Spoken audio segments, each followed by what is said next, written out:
So here's how combat works in Pyria. Um, when you start the game, you get to pick a guardian, and the one that you pick depends on what your ultimate ability will do, and what your secondary will be also. I picked the demon guy, so I get to punch. As you level up, he changes in appearance and becomes kind of more badass looking as you go.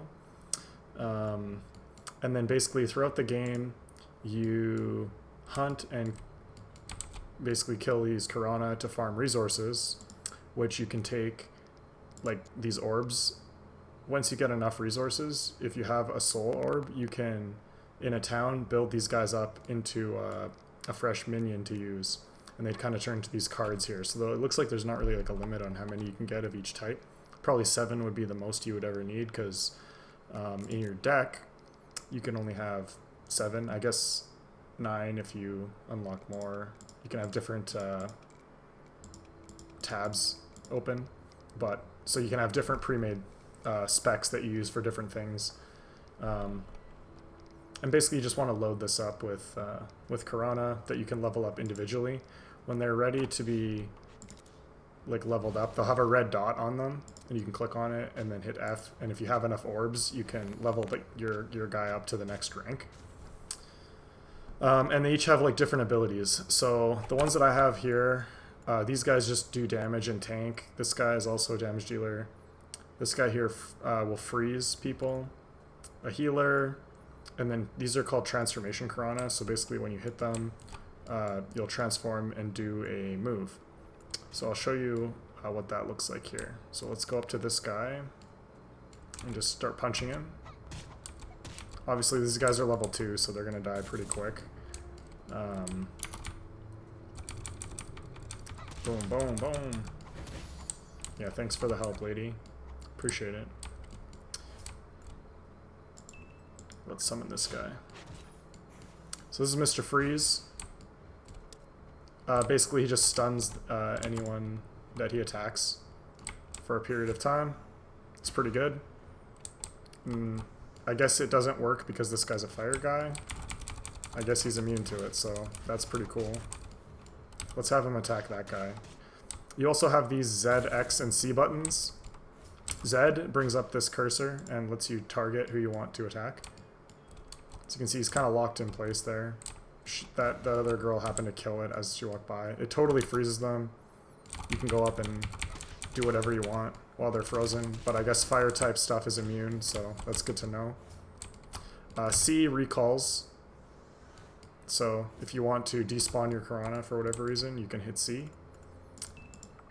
Summon them by just hitting the number button and clicking. And this guy doesn't have any attacks, so I can't, sick him on these. But if I were to bring out one of these guys, I can hit Z, attack, and he'll kind of just sit around and defend me. If I hit X, that means the Karana will abandon their current target and just follow me. So you can see I can aggro this guy, but my Karana should still follow me anyway. Whereas if they have that off, they immediately will just go and defend and start attacking anything that's in range. If nothing's in range, then they do default to following you, but if there's enemies in range of them, then they'll just be like, nah, you're on your own, fam. So I guess what's next is to show a transformation one. So let's go up to this guy over here. I apologize for the lag. The game is poorly optimized at this stage, and I need to upgrade my CPU pretty badly. So basically, if you go up and hit the number, you'll perform the ability. This one happens to be spin to win. Number 2, I actually do transform into the Karana temporarily, you saw there.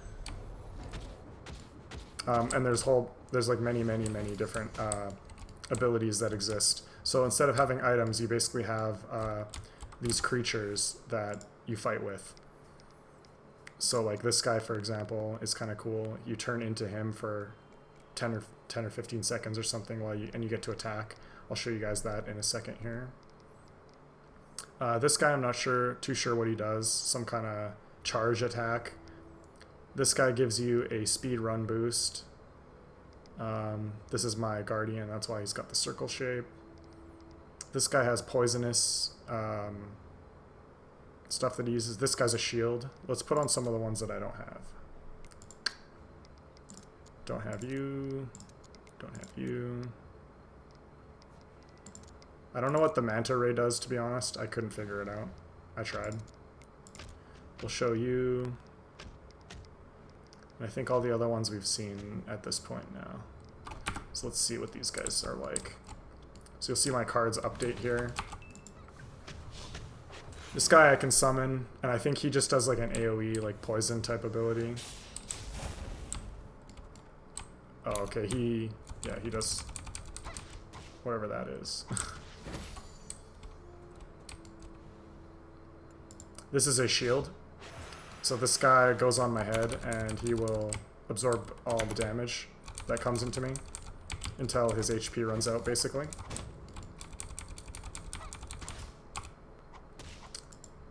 This guy here is cool because you just completely transform into him for a period of time, and then you get this R ability to attack. The main downfall of being transformed into him is you can't summon other Karana while you're transformed, as you can see. It just cancels it. So you have to wait. So make sure you have as many guys summoned as you can before you transform, because that you're going to need. And yeah, like I said, I'm not too sure what this Manta Ray guy does, but we can try to figure it out. I don't know if he like slows down time or something. I don't really understand what it does. As you can see though, it didn't even recall when I pressed C. It just stayed out here doing some kind of area of effect type of thing. My guess is maybe he slows them down within the you can see how there's like this orb around him. Not too sure. Okay, so there I just grabbed a sphere off of that guy, and from these spheres are what you can use to craft them. So these guys also need this, whatever this orange slime is, to make, because these guys are like a little jelly guy. So I would need to keep farming these if I wanted to build one of these Karana, and he has a chance of spawning between level 1 to 1. Some of these other ones you can see like 2 to 6. Some of the better Karana that are higher level drop souls that have a chance to roll higher on the level, which just saves time because you don't have to fight and level these guys up and collect these orbs to spend on them as much. At the low levels, like, it's not really a big deal anyway because they only take 1 orb, 2 orbs to level up. But once you get up to the higher levels, like, they start to take 12, 13, 14, and it becomes a pain. So like this, you can see I've only got 5 right now, so I can't actually level this guy up to the next stage. Once they level up, you can't immediately boost them to the next level with orbs. You have to wait for them to get enough experience to basically be allowed to evolve to the next level, and then you can put the orbs into them, I guess, is how it works. So yeah, that's kind of how Combat Imperia works. Also, one thing I didn't explain, I'll change out my cards here real quick.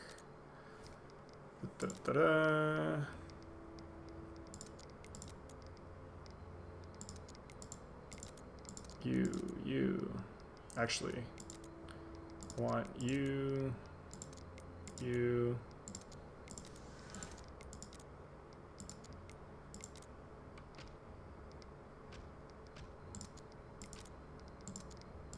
There we go. Is how the mana works. So obviously these guys each have an individual cooldown, 25 seconds for these summons. But you can see as I do that, these mana things at the bottom here get used up, kind of like you would in like a Hearthstone turn or something like that. And there's the empty circle here, like how it is at the bottom of my screen. And then there's the gray ones, which I don't get back. Those come back to me when I return the Karana to my hand. So for each summoned Karana, it takes up a certain amount of these mana squares. And these guys here require a certain amount. So you can see here in the top left of the thing, it says 3. That's how many, and this one says 2. That's how many mana it costs to summon each guy. So you can see if I hover this, how much they each take. So the healing guy actually, it says takes up 3. Is that true? Oh, he costs 3 to summon, but he only consumes one gray orb. Like, he only blocks out one. So if I actually summon all my guys, I lose the ability to cast the first guy there. He becomes grayed out, but I can use my other one because it only costs 2 mana. It's only grayed out right now because I'm not in range of an enemy here. But if I come down and into range, you can see it turns purple and I can actually do the move. It doesn't let you do it out of range though. For that one, the Spinorama is AOE, so it does let you. But yeah, that's pretty much how it works. I wish I had the ultimate available so I could show you, but basically it just does like a cut slash thing across here, and then he'll come out and perform the move, which will be different depending on what your Guardian is. If you're curious about other stuff in the UI, up here you can switch worlds. So if your friend tells you he's on 15, you can come down here and pick that. Chat's behind there's just a chat window here behind my face. Top menu is just your character and stats and your model of you and your Guardian that you can take a look at, and your current deck that you have loaded. You have your items in your backpack, which you can sort by food and clothing, things like that. F is always like the actionable button, so if you want to put the headband on like I just did, I don't know why it didn't it loaded on my character. I don't know why it didn't load on the character model in the thing. Usually it would. And then I guess miscellaneous, which is just the crafting materials, which I have plenty of. I guess these are items that don't have little icons for whatever reason. These are your Karana. You can sort them by element. Here's where you build up your decks by selecting which guys you want.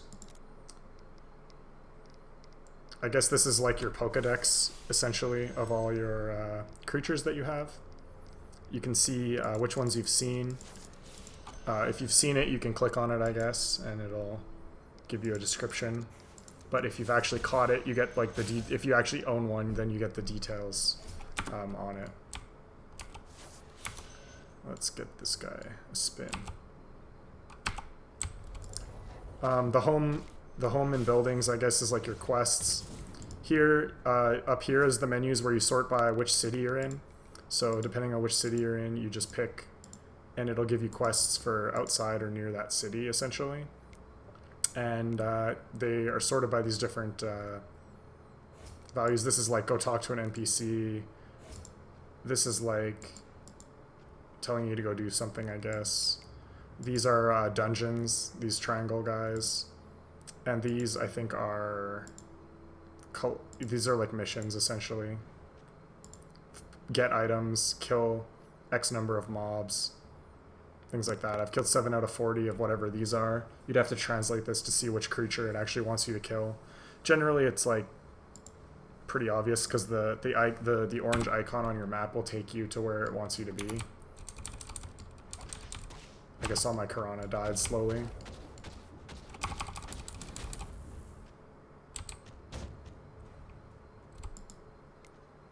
Oh, come on. Leave me alone.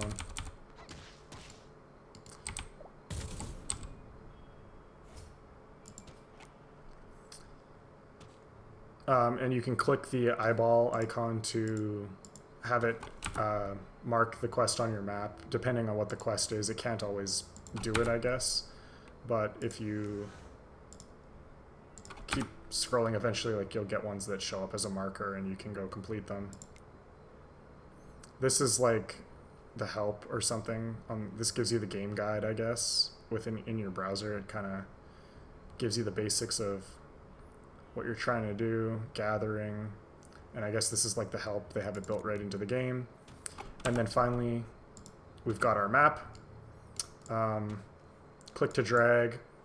You can see where the warp zones are to take you to the next area. Triangles, I think, are generally just dungeons. And then if you hit control, you get like the world map essentially. And from here, you can, if you've been to one of these planets before, which is just like a zone, you can fast travel there. If you haven't been there before, it'll give you this message and you can't fast travel. And you can kind of tell which ones are cities based on like how the icon kind of looks. I wish they didn't, like the only way to like move around is to click on them. I kind of wish you could scroll to move, but if you click on them, it'll tell you like what the area is, I guess. And you can teleport there to check it out. So not too many of these little planets. I'm just here for the beta. I've been to probably most of them at this point, but yeah, it's kind of cool. Usually this is like, these glowing mission ones are like a building area, which is like lagging super hard for me, so I can't really build anything to show that side of things of what's going on, but you know. In here is your settings. This is to leave the game, I guess. Middle is to adjust your settings. Here you have in-game music and then sound effects. Different sliders, just volume sliders for those. Here you've got graphics. I guess these are just presets, and then you can manually change the you can see my my screen's changing here behind me as I click on these. But if I jack that up all the way, it's just going to get pretty laggy. I'm not 100% sure what this... Oh, so that's windowed mode there. And I guess some different settings. I'm not really going to get into that because I don't want to mess my game up too badly. But yeah, that's obviously other than the mini map, that's the UI for Pyria. Hopefully that helps somebody out. Oh, I guess down here in the bottom left, obviously you've got your XP. So have fun leveling up, and hopefully you get accepted into the next one.